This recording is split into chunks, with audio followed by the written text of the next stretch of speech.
Welcome back to Farooq English teaching home. আমরা ধারাবাহিকভাবে sentence formation দেখছিলাম, কিভাবে সিম্পল ওয়েতে সহজভাবে সেন্টেন্স ফর্ম করা যায় এবং আমরা এইভাবে বাক্যগুলো তৈরি করতে পারি। এখন দেখব আমরা আরও কয়েকটা স্ট্রাকচার দিয়ে আমরা বাক্য তৈরির বিভিন্ন টেকনিকগুলো দেখব এবং কোনো ব্যক্তি বা বস্তুর ধরন বা প্রকৃতি জানার ক্ষেত্রে আমরা একটা স্ট্রাকচার ইউজ করে থাকি। যেমন what plus to be verb am is আর was aware plus subject plus like. যদি আমরা বলি what's your friend like, তোমার বন্ধু কী ধরনের মানুষ, বা what's your country like, তোমার দেশ কেমন, কোন প্রকৃতির, what's the weather like, weather কেমন। এভাবে আমরা যখন কোনো প্রকৃতি বা ধরন বা ম্যানার জানতে চাই, সেক্ষেত্রে আমরা এই স্ট্রাকচারে অনেকগুলো বাক্য তৈরি করতে পারি। যেমন আমরা এখানে কয়েকটা দেখালাম, এভাবে আমরা অনেকগুলো বাক্য তৈরি করতে পারি। স্ট্রাকচারটা অ্যাপ্লাই করলে হবে হোয়াট টু বি ভার্ব দিয়ে, যে কোনো একটা সাবজেক্ট এবং প্লাস লাইক দিয়ে, লাস্টে শেষে নোট অফ ইন্টারোগেশন দিয়ে আমরা অনেক ধরনের বাক্য তৈরি করতে পারি। যেমন হোয়াটস দ্য মুভি লাইক, সিনেমাটা কেমন, কোন প্রকৃতি, কোন ধরনের, এভাবে আমরা করতে পারি। আরেকটা আমরা দেখব একটু ভিন্ন স্ট্রাকচার, ইনভিটেশন বা আমরা দাওয়াত বা নিমন্ত্রণের ক্ষেত্রে, যেমন আমরা জানানোর ক্ষেত্রে কোনো প্রশ্ন আকারে অনেক সময় বলে থাকি, আবার প্রস্তাব আকারেও আমরা অনেক সময় জানিয়ে থাকি যে কীভাবে ইনভাইটেশনের ক্ষেত্রে। যেমন স্ট্রাকচারটা যেটা আমরা দেখি,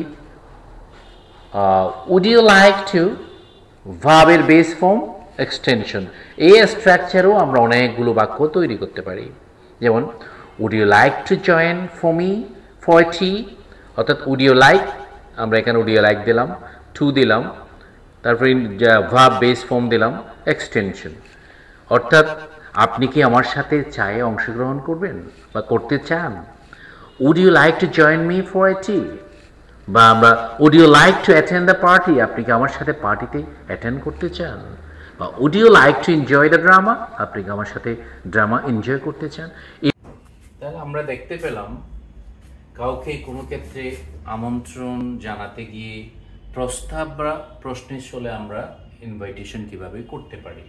যেমন আমরা দেখিয়েছি would you like to enjoy the drama, আপনি কি আমার সাথে ড্রামা উপভোগ করতে চান। এই যে প্রশ্নের ছলে বা প্রস্তাব আকারে আমরা দেখলাম ইনভাইটেশনগুলো আমরা কিভাবে করতে হয় সেটা দেখলাম। এরপরে আমরা আরেকটা স্ট্রাকচার দেখব, খুব সহজ, যেটা আমরা ইজিলি এটা মনে রাখতে পারবো। ইট ইজ নো গুড, এগুলো হচ্ছে তিনটা phrase, it is no good, it is no use, it is a pleasure. এই তিনটা ফ্রেজের সাথে জেরান যোগ করব, তারপর এক্সটেনশন, ভার্বের সাথে আইএনজি যুক্ত একটা ফর্ম যোগ করব, তারপর এক্সটেনশন। খুব সহজ, এই তিনটা ফ্রেজ মনে রাখলেই হবে। It is no good, it is no use, it is a pleasure. তাহলে এগুলোর সাথে কিছু জেরান দেবো, তারপর এক্সটেনশন। আমরা কয়েক এক্সাম্পল দিয়ে আমরা এটা বুঝতে পারি।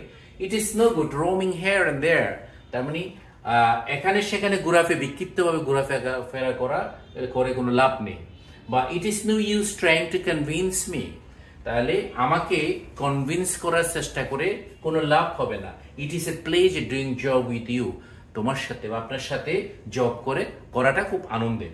তাহলে আমরা দেখতে পেলাম এই তিনটা ফ্রেজের সাথে জেরান্ড যোগ করে এরকম আমরা শত শত বাক্য তৈরি করতে পারি। তাহলে it is no use waiting for me, it is no good moving there, বিভিন্ন আমরা বাক্যগুলো এভাবে তৈরি করে এই তিনটা ফ্রেজ দিয়ে আমরা রিলেভেন্ট অনেকগুলো বাক্য তৈরি করতে পারি। তাহলে আমরা আজকের এই স্ট্রাকচারগুলো মনে রাখবো এবং এগুলো প্র্যাকটিস করে আমরা আশা করব যে অনেকগুলো বাক্য তৈরি করতে আমাদের এই স্ট্রাকচারগুলো সহায়ক হবে। Thank you.